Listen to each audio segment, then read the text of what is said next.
Well, the ICPD program of action, when it was adopted in 1994, was groundbreaking in so many ways. It placed the individual in the center, so we moved away from numbers to human rights of individual men and women.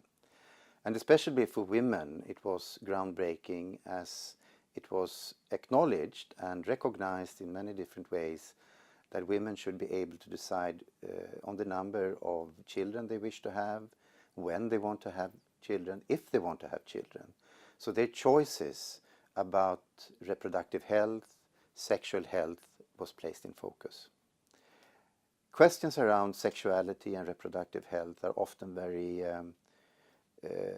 very sensitive, and that makes it even more critical to make sure that the space for human rights and reproductive rights, women's rights, that it's maintained. And when it's challenged, that's when we have to speak up and work together in partnerships and alliances to make sure that we don't roll back the progress we have made over the past 25 years. The ICPD Program of Action, which was adopted in 1994, was my first conference, international conference, to participate in. I didn't know what to expect, and I think also when it was over, I think the world community didn't realize how groundbreaking the recommendations actually were at the time. And you know, that's the case with many of these international conferences.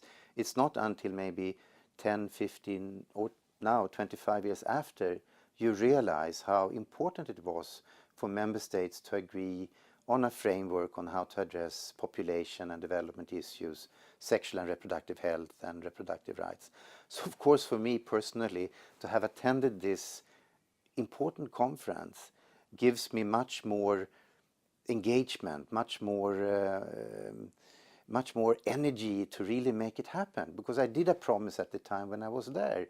I was so fascinated, you know, when people spoke up, how we moved forward on family planning, how we moved forward on gender equality, on young people, and made sure that research and population and development, urbanization, migration, all of these fascinating areas of work really were put on the world agenda. So I made a commitment at that time, even though I didn't articulate it very well. But that commitment has carried me through these 25 years. And I don't think I can stop right now. The train left in 1994, but it hasn't arrived yet.